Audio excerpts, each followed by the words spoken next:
Pedir para você abrir sua Bíblia no Evangelho de Jesus Cristo segundo Mateus, capítulo 25, vamos ler a partir do versículo 14. Evangelho segundo Mateus, capítulo 25, a partir do versículo 14. O texto bíblico diz assim: Pois será como um homem que, ausentando-se do seu país, chamou os seus servos e lhes confiou seus bens.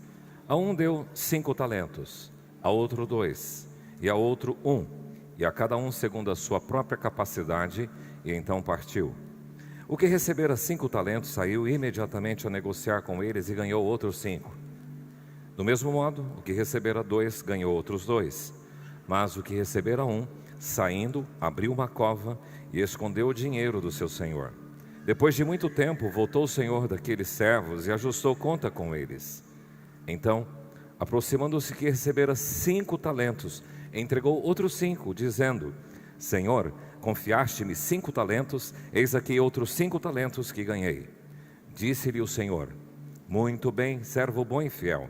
Foste fiel no pouco, sobre o muito te colocarei. Entra no gozo do teu Senhor. E aproximando-se também, o que recebera 2 talentos, disse: Senhor, 2 talentos me confiaste. Aqui tem outros 2 que eu ganhei. Disse-lhe o Senhor: Muito bem, servo bom e fiel. Foste fiel no pouco, sobre o muito te colocarei. Entra no gozo do teu Senhor. E chegando por fim, o que recebera 1 talento, disse: Senhor, sabendo que és homem severo, que ceifas onde não semeastes e ajunta onde não espalhaste, receoso, eu escondi na terra o teu talento. Aqui tens o que é teu. Respondeu-lhe, porém, o Senhor: Servo mau e negligente, sabias que ceifo onde não semeei e ajunto onde não espalhei? Cumpria, portanto, que entregasses o meu dinheiro aos banqueiros, e eu, ao voltar, receberia com juros o que é meu.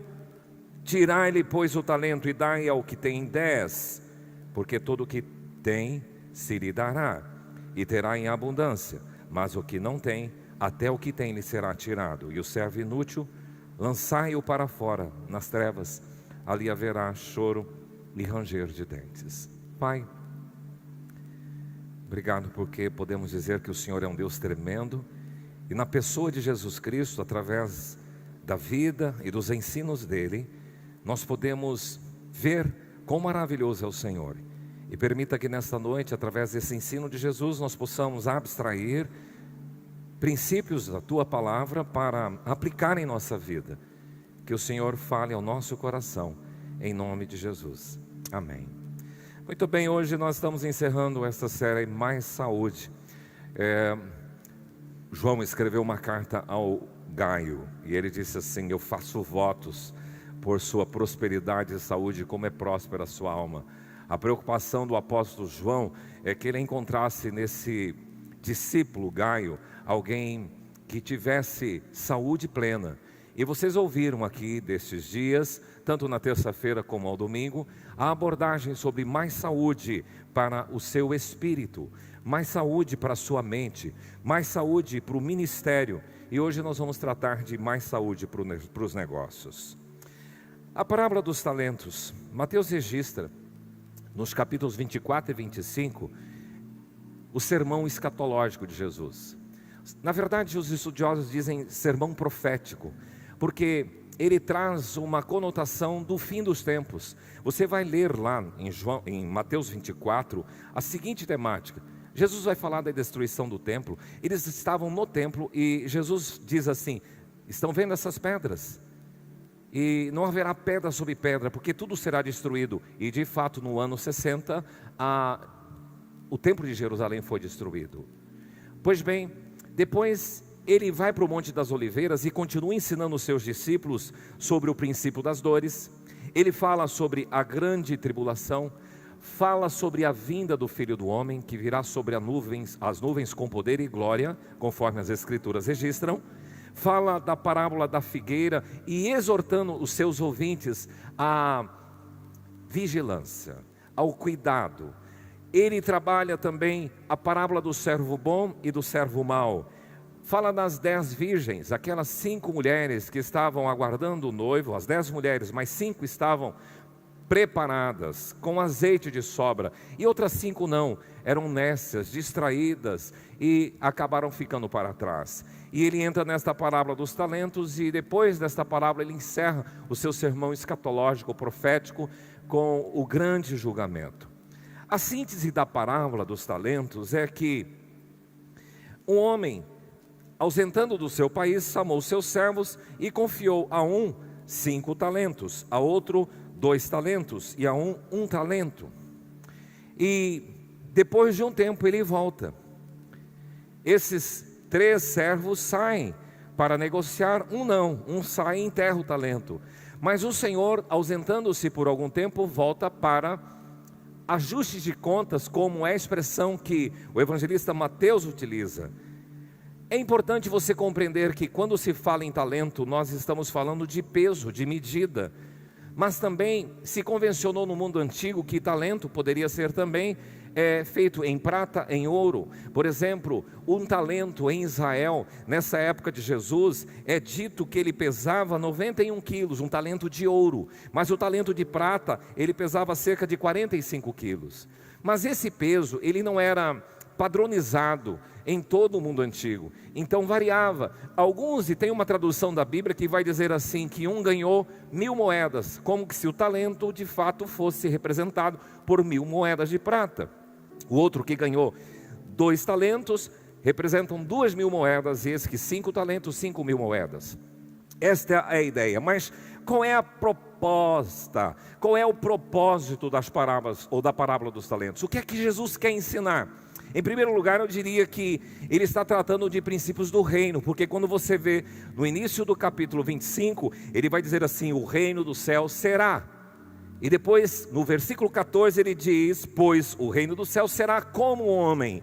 Então ele faz uma analogia da parábola dos talentos com o reino dos céus. Então Jesus tem como propósito ensinar princípios do reino dos céus àqueles que o seguem. Mas um segundo propósito é que de forma didática, criativa, ele está cutucando quem? Os escribas e fariseus, por uma religiosidade não produtiva, não operante. Então Jesus, por tabela, contando esta ilustração, ele está na verdade cutucando os fariseus e os escribas. E uma terceira coisa é, como propósito desta parábola, ensinar a você e a mim a forma como nós devemos servir no reino do Senhor. E não somente, diria, numa questão relacional de fé, mas eu diria que numa questão de vida mais ampla, envolvendo todas as dimensões da minha vida e da sua vida e da existência humana, implicando no cuidado com o meu corpo, com o seu corpo, com a sua família, com os seus empreendimentos, com a sua profissionalização, com os seus negócios, com a sua fé e com o seu ministério. Então esta parábola, ela pode abranger a nossa vida em todas essas dimensões. Então, o nosso tema será esse, mais saúde para os negócios. A propósito, a Bíblia fala muito sobre negócios. Eu queria corrigir uma ideia filosófica moderna que vem do início da nossa história dessa era, depois de Cristo, que é da filosofia grega. Porque a filosofia grega, ela tem a capacidade de segmentar o sacro, o sagrado, o santo, do secular, do profano. E isso trouxe um comportamento, inclusive para os cristãos, dicotômico. Então ele diz o seguinte, quando eu estou no culto, eu estou no momento sacro, estou no momento sagrado. Mas quando eu estou lá no comércio, quando eu estou na minha universidade, quando eu estou nos meus negócios, eu estou no momento secular, no movimento profano. Mas na verdade isso é uma ideologia, uma filosofia grega não conivente com as escrituras sagradas. Porque para o cristão não existe mais sacro e profano, não existe mais sagrado e secular, mas tudo para nós é santo. Então, se eu, filho de Deus, estou no meu trabalho, estou fazendo como para o Senhor. Se eu estudo para o Senhor. Se eu sou para o Senhor. Então nós temos que acabar com essa visão dicotômica, dizendo isso é sagrado, santo, e isso é profano, isso é secular.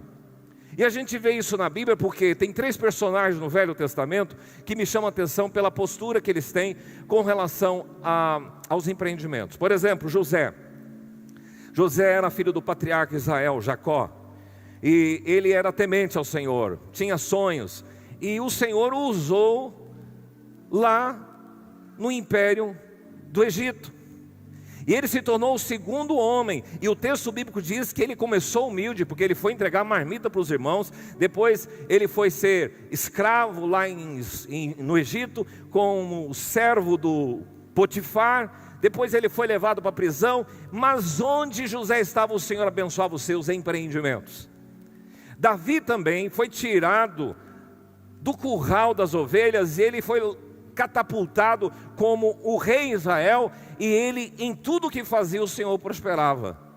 E tem outro personagem que mostra também que o Senhor era com ele nos empreendimentos, era o próprio Neemias. Neemias, na reconstrução do templo a reconstrução do muro de Jerusalém, ele, em tudo que fazia, o Senhor abençoava. E assim teriam outros personagens. Só para vocês terem uma ideia, nós encontramos nas Escrituras 2.350 versículos acerca de dinheiro e de posse, 500 versículos sobre oração. Então, nós podemos perceber a ênfase que a Bíblia traz à ideia de negócios. A gente encontra o Senhor Jesus com 12 anos, ele ficou esquecido em Jerusalém, estava no templo conversando com os sábios, os mestres da lei, e de repente Maria se dá conta, voltando para sua terra, para Nazaré, que Jesus estava em Jerusalém. E quando ela retorna, Jesus usa uma expressão muito interessante: mãe, Maria, mulher, por que você está inquieta? Porque me compete cuidar dos negócios do meu Pai. Então ele dá uma ideia de que a própria fé, o próprio ministério é um empreendimento, é uma realização. Paulo encarnou isso de tal forma que ele tinha como empreendimento tornar o evangelho conhecido no mundo dos gentios. Esse era o seu grande empreendimento. Então devemos pensar na vida, não só na questão de fé, mas questão de saúde, de família, de negócios e de empreendimentos, como um projeto de multiplicar e de ser bons gestores daquilo que o Senhor nos confiou. Então a primeira coisa que eu queria dizer é que mais saúde para os negócios, na compreensão do princípio de mordomia. Existe uma palavra latina e uma palavra grega para classificar essa ideia de mordomia. Por exemplo, latim, maiordomos, que quer dizer administrador de uma casa. E quando a gente vai para a língua grega, nós vamos encontrar na Bíblia a seguinte expressão: oikonomian, e oikos de casa, e nomos de norma. Então essas duas palavras, tanto a ideia maiordomos como a oikonomian, elas representam o mordomo, o gestor. Na nossa concepção moderna, o que mais parece seria o garçom, muito distante um pouquinho do significado e da essência do que é ser mordomo. Mordomo é administrador, mordomo é gestor. Então é importante você compreender o conceito bíblico de gestão, para você entender o que é que Jesus queria dizer aqui neste lugar. Eu lia recentemente um livro sobre chamados para criar, um convite bíblico para criar, inovar e arriscar. É um livro da Pilgrim, é um audiobook, e é interessante porque ele diz o seguinte, que a primeira manifestação de Deus, a primeira coisa que você conhece do Deus da Bíblia, sabe qual é? Ele é um Deus criador, ele é empreendedor, ele entra na história bíblica como aquele que produz, que cria, e ele faz o seguinte, coloca o homem no jardim que ele criou, para guardar, para cultivar. E aqui então entendemos que a mordomia, a gestão que Deus nos confiou, em primeiro lugar é da criação. Deus te colocou como mordomo, como gestor, como administrador da criação. Hoje de manhã andava bem cedinho no centro da nossa cidade, sem ninguém, e eu vi o quanto nós depredamos. Isso é uma afronta ao princípio da mordomia. Porque as pessoas jogam garrafas no chão, jogam todo tipo de lixo no chão e depredam. A cidade nossa está feia, vocês sabem disso. Isso é uma afronta quanto ao princípio do Deus Criador e o princípio da mordomia que Deus confiou a mim e você. Então a ideia de mais saúde para os negócios implica em consciência da minha posição de mordomo, de administrador. Nós encontramos, além da gestão, da mordomia da criação, a mordomia da evangelização. Nós encontramos no texto bíblico Jesus encerrando o seu ministério, chamando os seus 12 servos e confiando a eles talentos, dizendo assim: ide por todo mundo e pregai o evangelho a toda criatura. Isso é uma tarefa. Quem estuda administração sabe que não se delega, grave isso, responsabilidade. Se delega autoridade. Porque quando você delega autoridade, ele se torna responsável por aquela área que ele está cuidando. Isso é um princípio administrativo. E o Senhor Jesus delegou: eis que dou a vocês capacidade para expulsar demônios, para criar, curar, tal. E Ele então dá a autoridade. E a responsabilidade de cumprir a tarefa é deles. São dos seus discípulos, é de vocês. Então o princípio de gestão vem na tarefa do cuidado da criação, mas no chamado também da evangelização. Agora eu diria que tem também a mordomia na vida pessoal. Porque a gente vai prestar conta do nosso corpo, o que nós fizemos com ele. Você vai prestar conta da sua família. Adão, onde estás? Lembra-se que Deus chegou para Caim e disse: Caim, onde está o teu irmão? Então há uma prestação de contas da nossa família, do nosso irmão, do nosso cônjuge. Adão foi requerido disso. Então há uma prestação de contas da nossa saúde, da nossa família, dos nossos negócios. Cadê os dons que eu te dei? Cadê os talentos? É bom distinguir isso aqui, porque as pessoas às vezes confundem. Talento é uma habilidade natural que você tem. Algumas pessoas têm um dom natural, o talento, para plantar, para artes, para a música. É uma cuidade particular, pessoal, que é nata. E as pessoas têm e nascem com isso. E é importante a gente explorar os nossos talentos. Mas existem outras habilidades que são os dons. Os dons são capacitações que Deus nos dá de forma específica para a edificação do corpo de Cristo. E assim a Bíblia descreve vários dos dons. Então, quando Ele te deu talento natural, quando Ele te deu dom, é para que você faça o quê? Desenvolva esses dons e esses talentos para o bem do corpo. Eu gostaria de ilustrar isso aqui convidando 3 participantes, porque eles têm uma tarefa para a gente. O Senhor ia se ausentar e chamou os seus servos e entregou os seus talentos. E é claro que está implícito aqui: cuide bem, prospere, produza, multiplique os seus talentos. E eles vão sair a negociar. O Senhor confia aos seus servos os seus bens. E eles têm que de alguma forma trabalhar isso na vida deles, porque vai haver um momento de prestação de contas.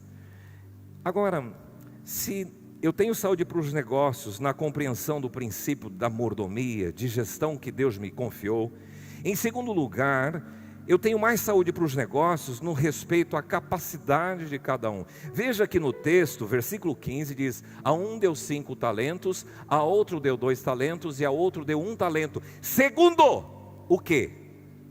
A capacidade de cada um. Está aí no texto. Foi Jesus quem contou essa parábola. O que ele está dizendo é que se você olhar para um público, para as pessoas, para 3 pessoas, para 4, para 10, para 1000, para 10 mil, 7 bilhões de pessoas no mundo, você vai perceber que as capacidades são diferentes.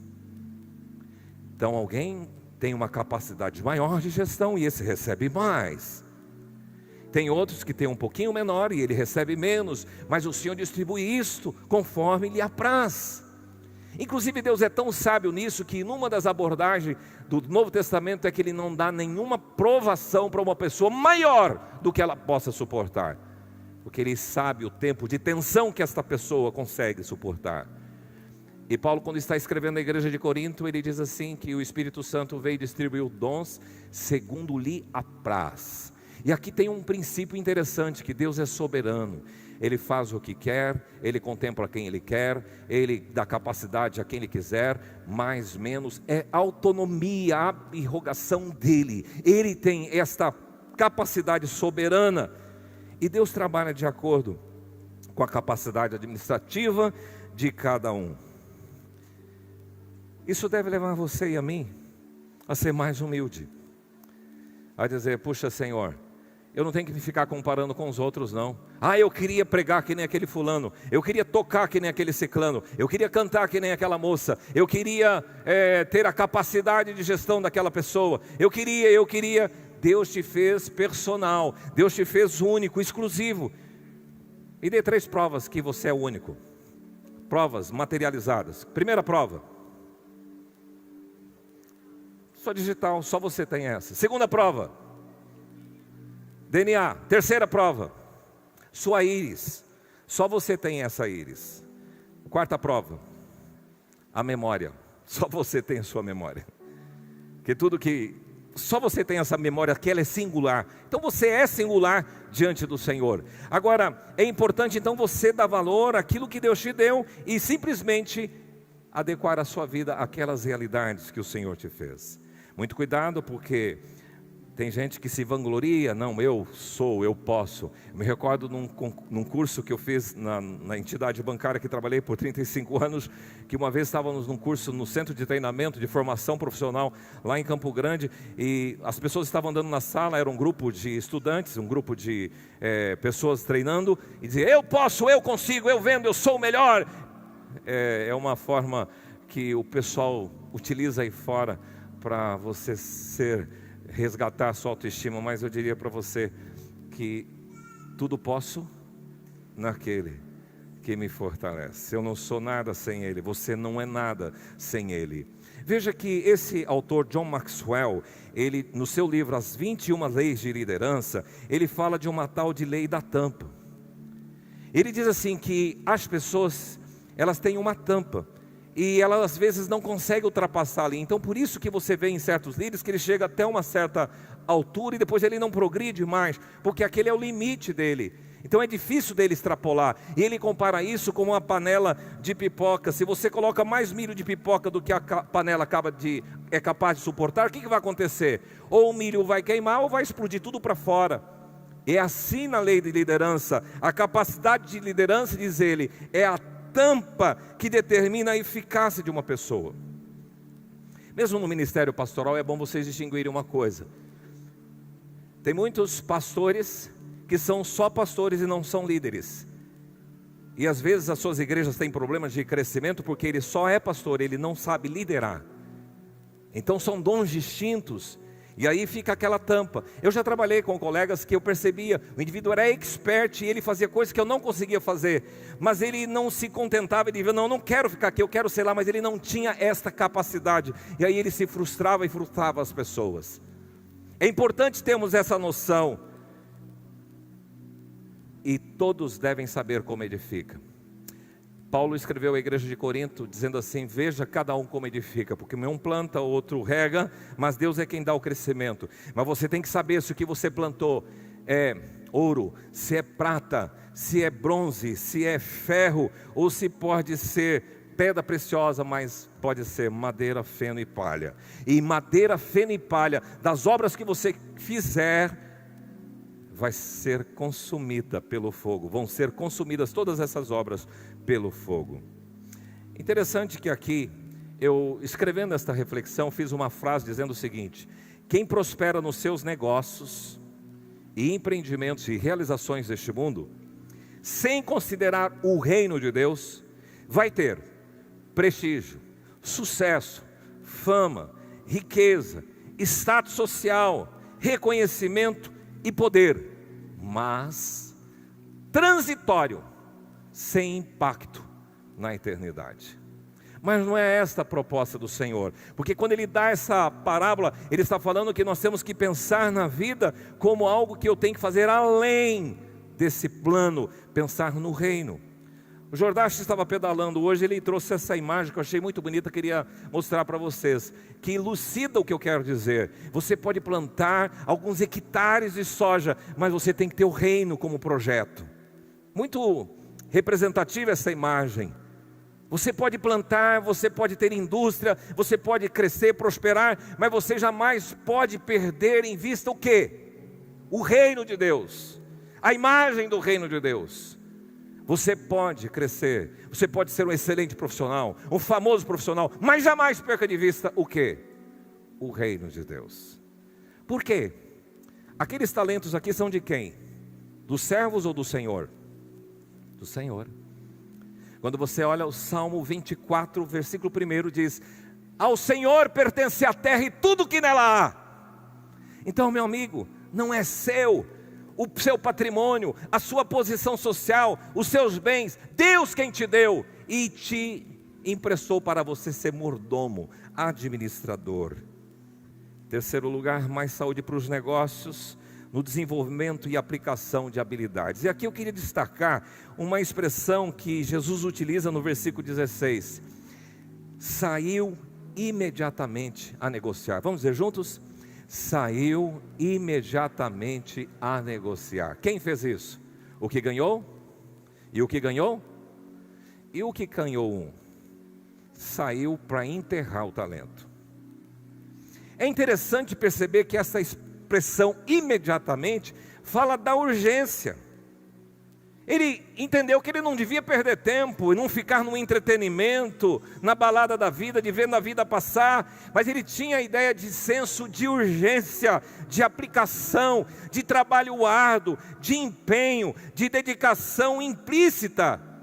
Porque as coisas, meu querido, não vêm de mão beijada. As coisas não vêm assim, elas não acontecem sem esforço, elas não acontecem sem empenho, dedicação e trabalho árduo, e muitas delas não acontecem sem sangue, suor e lágrimas.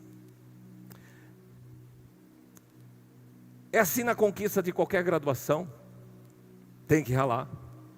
O seu doutorado, o seu mestrado, o MBA, é assim na conquista das condições básicas de uma vida digna.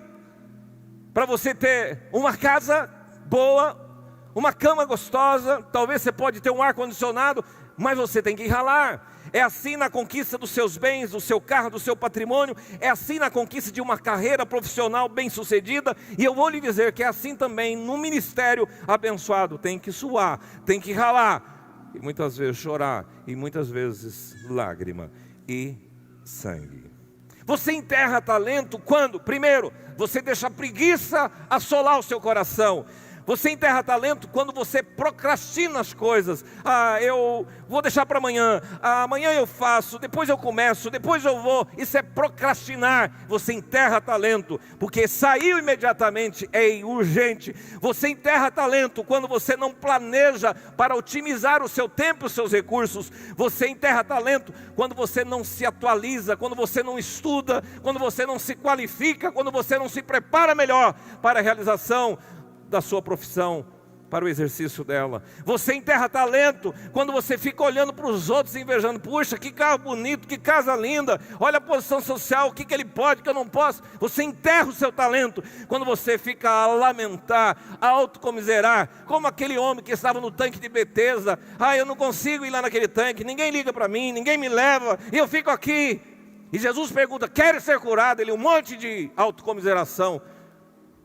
Isso é enterrar talento. E você enterra talento quando você fica colocando a culpa no sistema, no Bolsonaro. Você culpa o Lula, você culpa o PT, você culpa o PSL, você culpa o coronavírus, você culpa o Covid, você culpa o sistema de saúde, você culpa todo mundo, mas você não assume a sua culpa. A cidade está feia, o culpado é o prefeito. Saia imediatamente a negociar, agora cedo, vai trabalhar, não perca tempo, não demore. E eu estou dizendo isso não só de acordar 4, 5, cedinho, 6 da manhã. Também está implícito aqui, mas eu estou dizendo que como criança, e nós temos algumas crianças aqui. Pais, os nossos filhos têm que começar cedo a assumir as suas responsabilidades. Eu aprendi com a minha mãe, lá no sul de Minas. De vez em quando ela ganhava alguns cachos de banana e ela falou: filho, vai vender banana para a vizinhança. E eu chegava lá na porta da senhora, tinha uma vergonha incrível de fazer isso. Aí primeiro estava com esse negócio na mão, como é que é bater palma para chamar uma pessoa? Aí, dona Maria, mamãe mandou perguntar se a senhora quer comprar banana. Não, hoje não quero não, meu filho. Tá bom, obrigado. Dona Francisca, minha mãe mandou perguntar se a senhora quer comprar banana. Eu quero, deixa uma penca para mim, deixava lá. Mas fala para tua mãe que eu vou pagar depois. E falar isso para minha mãe depois. Mãe, a mulher lá pegou, mas ela não pagou. E falou: mas filho, depois como é que eu vou cobrar dela? E agora você vai cobrar. Eu aprendi muito com essa medida que a minha mãe me ensinou, a negociar. Aprendi desde menino a entender que a vida, ela não vem de mão beijada. É a história de a vaca não dá leite, vocês já viram? O segredo da vida. Filhinho perguntou, com 6 anos, pai, qual é o segredo da vida? Ele falou, quando eu tiver 12 anos eu vou te contar. Quando completou 7 anos, pai, e o segredo da vida? Quando chegar a 12 anos. 8, quando chegar 12 anos. 10 anos, pai, conta para mim o segredo da vida. Quando chegar aos seus 12 anos, chegou 12 anos, qual é o segredo da vida? A vaca não dá leite. Esse é o segredo da vida. Você tem que tirar, você tem que ordenhar, você tem que dar comida para ela, você tem que dar suplemento, tem que tirar os bichos dela, tem que ajudar a parir aquele bezerrinho. A vaca não dá leite. Esses dias eu estive numa fazenda com alguém da igreja e, puxa vida, ele levou o caminhão, um monte de rama de mandioca. Eu falei, meu Deus do céu, vou ter que ajudar a descarregar esse trem. E fui lá, ajudei ele, e estava com o neto dele. Achei engraçado que na volta ele pegou aquele caminhão, encheu de lenha, e eu, o neto dele e ele saímos no pasto para catar madeira seca, para jogar em cima do caminhão, para trazer para a churrascaria dele aqui. E eu cheguei para esse menino e falei, sabe qual é o segredo da vida? A churrascaria não dá carne. Você tem que trabalhar, cara. Tem que ralar. Então, meu amigo, é esta a ideia. O princípio da lei da semeadura está valendo. Vamos escolher o que plantar. Há um comentarista bíblico, Barclay, que ele diz o seguinte, os riscos da religião. E o que Jesus está dizendo assim, meu amigo, esse cara que ganhou 5, que ganhou 2, que ganhou 1, eles vão ter que se expor. Eles vão ter que promover, vão ter que negociar, vão ter que fazer rodar. O agricultor corre riscos, e quem quer empreender expõe-se a riscos. E você tem que negociar, fazer um bom trabalho, fazer com excelência, fazer com esmero, com aplicação, e você vai galgando.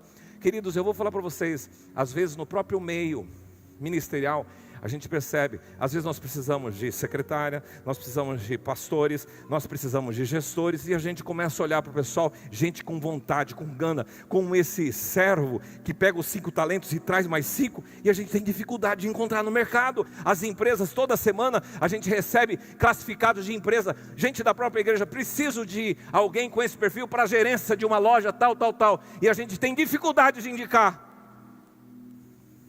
Por quê? Por causa dessa ideia, saiu imediatamente a negociar. Tem muita gente que foi dizendo, eu não faço porque eu não tenho condições. Eu não vou porque eu não tenho carro. Eu não contribuo porque eu não posso. Será? O Mário Cortella, que é um filósofo moderno, eu gosto muito de ouvi-lo, ele diz o seguinte, faça o teu melhor na condição que você tem.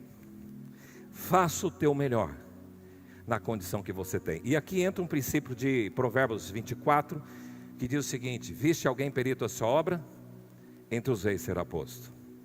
Viste alguém que faz bem feito aquilo que lhe foi confiado, será colocado entre os tops, os melhores. É este o princípio das Escrituras Sagradas. Aqui eu vou até desafiar Gustavo, depois a gente trabalhar um ministério de células. O Gustavo está por aqui, lembre disso. Nós vamos distribuir R$1.000 para cada célula. São 100 células, vai dar R$100.000. E vou falar, esses aqui são os talentos que vocês vão receber.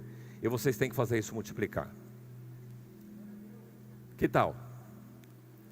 Sabe, a ideia é de que você precisa entender que no ministério, ou no mistério do reino, isso se aplica no ministério, isso se aplica na vida, isso se aplica na nossa casa.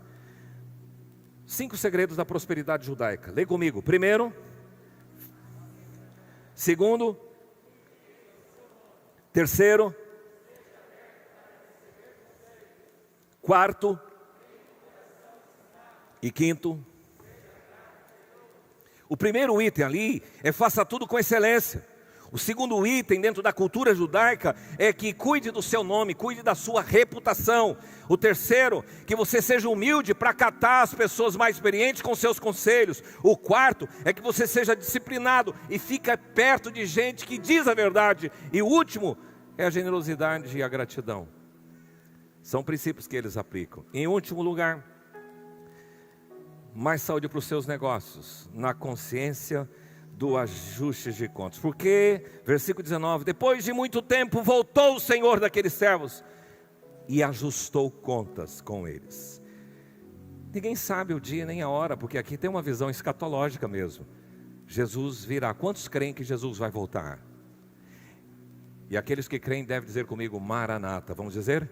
Maranata, que quer dizer, ora vem Senhor Jesus. Nós aguardamos, dia maravilhoso, dia glorioso há de ser, quando o meu Jesus eu hei de ver, virá entre as nuvens com poder e glória, e levará traído a si todos aqueles que foram lavados, santificados e justificados em o nome de Jesus.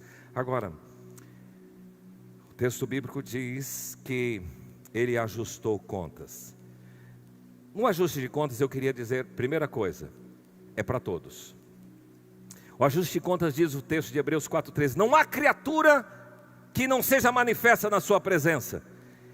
Presença daquele diante de quem nós vamos prestar contas. Eu queria convidar os servos agora para prestar contas.